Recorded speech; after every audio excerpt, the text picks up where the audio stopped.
News ఛానల్కు స్వాగతం. ఈనాటి ముఖ్యాంశాలు: మానవతా దృక్పథంతో సమస్యల్ని పరిష్కరించండి.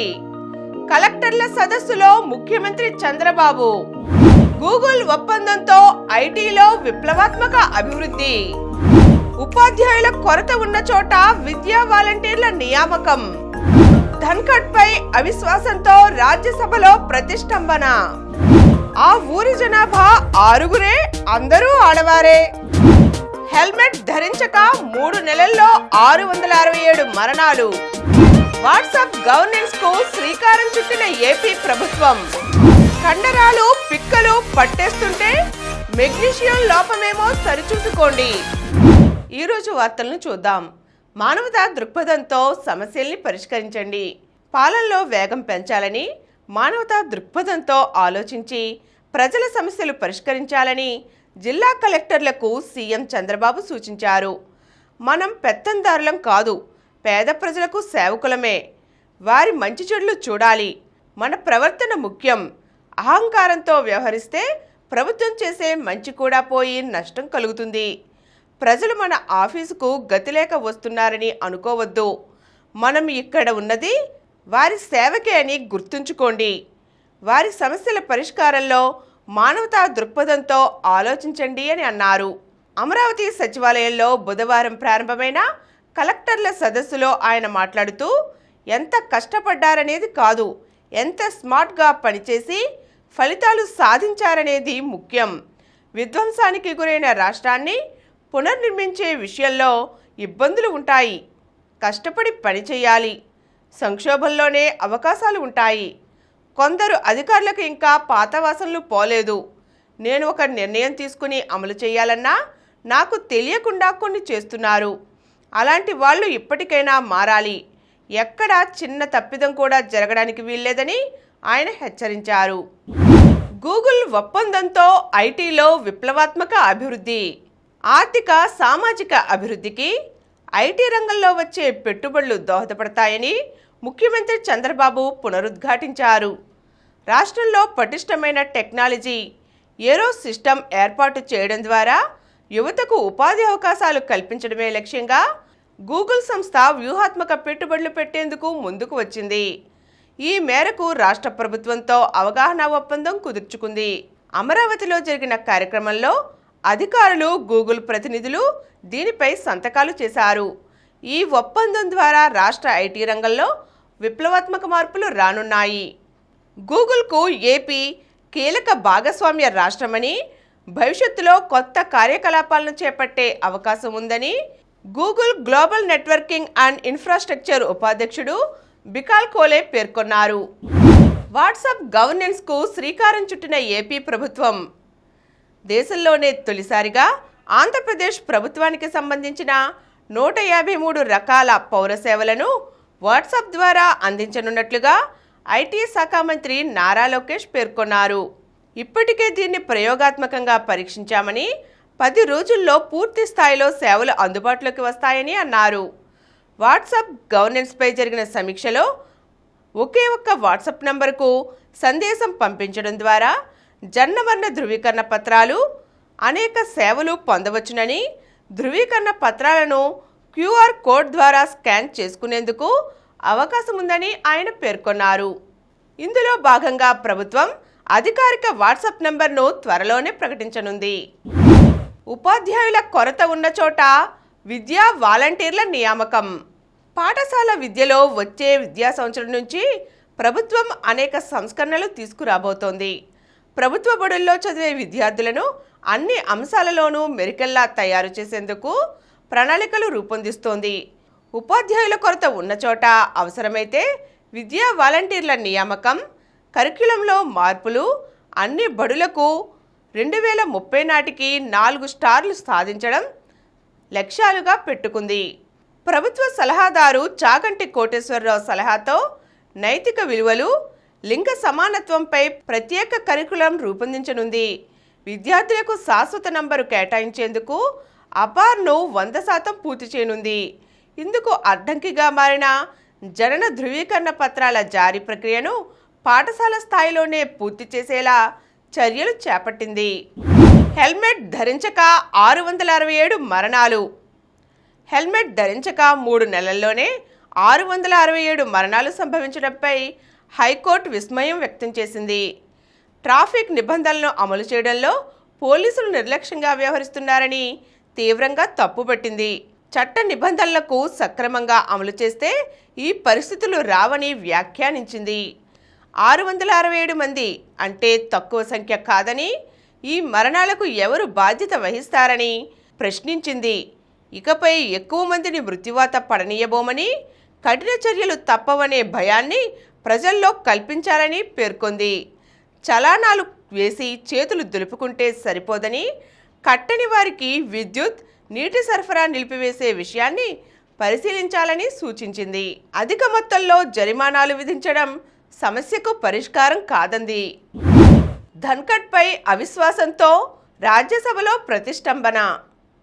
2 వేర్వేరు అంశాలపై పార్లమెంటు ఉభయ సభలకు బుధవారం అంతరాయం తప్పలేదు. చైర్మన్ జగదీప్ ధన్ఖడ్పై అవిశ్వాసాన్ని ప్రతిపాదిస్తూ విపక్షాలిచ్చిన నోటీసుల మీద రాజ్యసభలో అధికారపక్షం భగ్గుమంది. పక్షపాత ధోరణితో ధన్ఖడ్ వ్యవహరిస్తుండటం వల్ల మరో మార్గం లేకే ఇలా చేయవలసి వచ్చిందని విపక్షం పేర్కొంది. రాజ్యసభ ఒకసారి వాయిదా పడి తిరిగి సమావేశమయ్యాక రాజ్యసభాపక్ష నేత జేపీ నడ్డా మాట్లాడుతూ, దేశాన్ని అస్థిరపరచడానికి బిలియనీర్ జార్జ్ సోరోస్తో కుమ్మక్కై కాంగ్రెస్ పనిచేస్తోందని ఆరోపించారు. దానిపై చర్చ జరగాలన్నారు. కాంగ్రెస్ అగ్రనేత సోనియా గాంధీ సోరోస్తో ఉన్న లావాదేవీల నుంచి దృష్టి మళ్లించడానికే అవిశ్వాస నోటీసులు ఇచ్చారని ఆరోపించారు. సభ లోపల బయట కూడా చైర్మన్ను కాంగ్రెస్ గౌరవించడం లేదని, సభాపతి నిర్ణయాలను విమర్శిస్తోందని విరుచుకుపడ్డారు. లోక్సభలో ప్రశ్నోత్తరాలు శూన్యగంట కొనసాగినా ఆ తరువాత కేంద్ర మంత్రి జ్యోతిరాదిత్య సింధియాను ఉద్దేశించి తృణమూల్ సభ్యుడు కళ్యాణ్ బెనర్జీ చేసిన వ్యక్తిగత వ్యాఖ్య వివాదానికి దారితీసింది. వ్యాఖ్యను రికార్డుల నుంచి తొలగిస్తున్నట్లుగా స్పీకర్ ఓం బిర్లా ప్రకటించారు. బెనర్జీ 2 సార్లు క్షమాపణలు చెప్పినా వివాదం సద్దుమణగలేదు. వాగ్వాదాల నడుమ సభ పలు విరామాలు తీసుకుని చివరకు గురువారానికి వాయిదా పడింది. ఆ ఊరి జనాభా 6గురే, అందరూ ఆడవారే. కన్న ఊరే చెన్నపట్నం అని నానుడి. సొంతూరిలో ఏదో ఒక బతుకు తెరువు దొరుకుతుందని, కనీస సౌకర్యాలతోనైనా ఉన్నంతలో సుఖంగా బతకవచ్చునని అనుకుంటారు. కానీ తమిళనాడులోని రామనాథపురం జిల్లా కుముది తాలూకాలోని కల్లత్తికులం గ్రామం ఇందుకు భిన్నం. 20 ఏళ్ల క్రిందట 200 జనాభా గల ఈ ఊరు నేడు 6గురు మహిళలకు పరిమితమైంది. వీరిలో 3 ఉపాధి హామీ కూలీలు కాగా 2 చదువుకునే ఆడపిల్లలు. మరో యువతి దత్తత వచ్చింది.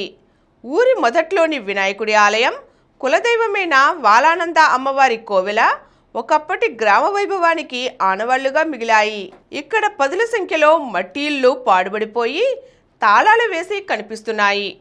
వీరు నిత్యావసరాలు, వంట సరుకులను 2 కిలోమీటర్ల దూరంలోని పొరుగురికి వెళ్లి తెచ్చుకుంటున్నారు. స్థానికంగా తాగునీటి వసతి లేక, చదువులు, ఉపాధి కోసం ఒక్కో కుటుంబం వలస వెళ్లిపోవడంతో నేడు గ్రామంలో పురుషులే లేకుండా పోయారు. కండరాలు, పిక్కలు పట్టేస్తుంటే మెగ్నీషియం లోపమేమో సరిచూసుకోండి. తరచూ కండరాలు పట్టేస్తున్నాయా? మందులు వాడుతున్నప్పటికీ రక్తపోటు అదుపు తప్పుతోందా? అయితే మీకు మెగ్నీషియం లోపం ఉండి ఉండవచ్చు. తీవ్రమైన పానిక్ అటాక్స్, చిత్తభ్రమలు, కండరాలు పట్టేయడం, అధిక రక్తపోటు వీటికి మెగ్నీషియం లోపం కారణమవుతుంది. ఇలాంటి సందర్భాలలో వృక్ష ఆధారిత లేదా మాంసాహార మెగ్నీషియం పోషకాన్ని లేదా సప్లిమెంట్లను తీసుకోవాలి. శరీరంలో మెగ్నీషియం మోతాదు తగ్గడం వల్ల నాడీ వ్యవస్థ పనితీరు అదుపు తప్పి ఆందోళన, ఒత్తిడి, చికాకులు పెరుగుతాయి. ఇవి పానిక్ అటాక్స్ రూపంలో బయటపడతాయి. హైపోమెగ్నీషిమియా అనే మెగ్నీషియం లోపం వల్ల కండరాల నొప్పులు, అధిక రక్తపోటు, మానసిక సమస్యలు తలెత్తే అవకాశాలు ఉన్నాయి. మధుమేహం, తీవ్రమైన డయేరియా, సిలియాక్ వ్యాధితో బాధపడే వారిలో మెగ్నీషియం శోషణ తగ్గుతుంది. అలాగే మద్యపానం అలవాటు ఉన్న వారిలో కూడా మెగ్నీషియం ప్రమాదకర స్థాయికి పడిపోతుంది. అయితే ఈ పోషకం మోతాదు పూర్తిగా తగ్గిపోయే వరకు లక్షణాలు బయటపడవు. కాబట్టి ఈ సమస్యను కనిపెట్టడం కాస్త కష్టమే. కాబట్టి తరచూ కండరాలు పట్టేస్తూ ఉండడం, నొప్పులు పెరగడం, కండరాలు అదురుతూ ఉండడం, అర్థం లేని ఆందోళన, భయం, భావోద్వేగాలు అదుపు తప్పుతూ ఉండటం, మానసిక కుంగుబాటు లక్షణాలు కనిపించినప్పుడు మెగ్నీషియం లోపం ఉన్నదేమో పరీక్షించుకోవాలి. అవసరానికి మించిన విటమిన్ D3, మెగ్నీషియం లోపం ఈ రెండు ఎముకలు గుల్లబారేలా చేస్తాయి. అలాగే మెగ్నీషియం లోపం రక్తపోటును పెంచి సరైన సమయంలో సరిదిద్దుకోకపోతే హార్ట్ అటాక్కు దారితీస్తుంది. మెగ్నీషియం పోషకం శ్వాసనాళాల పనితీరు మీద ప్రభావం కనబరుస్తుంది. ఈ పోషకం తగ్గడం వల్ల ప్రత్యేకించి చలికాలంలో ఆస్తమా రోగుల బాధలు రెట్టింపు అవుతాయి. మెగ్నీషియం లోపం భర్తీ చేసుకోవడానికి తృణధాన్యాలను ఎక్కువగా తీసుకోవాలి. పొట్టు తీగని ధాన్యాలను తీసుకోవాలి. బీన్స్, ఆకుకూరలు, కూరగాయలను తినాలి. ఇప్పుడు కొన్ని సంక్షిప్త వార్తలు చూద్దాం. 4 పంచాయతీలకు జాతీయ అవార్డులు. వివిధ విభాగాల్లో ఉత్తమ పనితీరు కనబరిచిన రాష్ట్రానికి చెందిన 4 గ్రామ పంచాయతీలకు రాష్ట్రపతి ద్రౌపది ముర్ము చేతుల మీదుగా జాతీయ ఉత్తమ పంచాయతీ అవార్డులు దక్కాయి. ఇంటర్మీడియట్ 10వ తరగతి పరీక్షల షెడ్యూల్ విడుదల. ఇంటర్మీడియట్ పబ్లిక్ పరీక్షల షెడ్యూల్ను మంత్రి నారా లోకేష్ విడుదల చేశారు. ఈ పరీక్షలు మార్చి 1 నుంచి ప్రారంభమై మార్చి 20న ముగియనున్నాయి. మార్చి 17 నుంచి రోజు విడిచి రోజు 10వ తరగతి పరీక్షలు జరగనున్నాయి. లక్ష్య ప్రణయ్కు కాంస్యం. లక్ష్య అథ్లెట్ కె ప్రణయ్ సత్తా చాటాడు. భువనేశ్వర్లో జరిగిన జాతీయ జూనియర్ అథ్లెటిక్స్ ఛాంపియన్షిప్లో అతను కాంస్యంతో మెరిశాడు. 3వ వన్డేలోనూ భారత్ ఓటమి. 3-0తో ఆస్ట్రేలియా క్లీన్ స్వీప్. స్మృతి మందాన శతకం వృధా. పోరాడి ఓడిన గాయత్రి జోడీ. BWF ప్రపంచ టూర్ ఫైనల్స్లో భారత అగ్రశ్రేణి జోడీ గాయత్రి గోపీచంద్, ట్రెసా జాలీకి చుక్కెదురైంది. బుధవారం జరిగిన గ్రూప్ ఏ పోరులో ఈ జోడీ ప్రపంచ నెంబర్ 1 జంట షెంగ్షు టాన్సింగ్ చేతిలో పోరాడి ఓడింది. ప్లే ఆఫ్స్లో హర్యానా స్టీలర్స్. ఈ సీజన్ ప్రో కబడ్డీ లీగ్లో ప్లే ఆఫ్స్కు అర్హత సాధించిన తొలి జట్టుగా హర్యానా స్టీలర్స్ నిలిచింది. బుధవారం జరిగిన మ్యాచ్లో ఆ జట్టు 37-26తో బెంగళూరు బుల్స్పై గెలిచింది. మరిన్ని వార్తా విశేషాలతో రేపటి సమరం న్యూస్లో తిరిగి కలుద్దాం.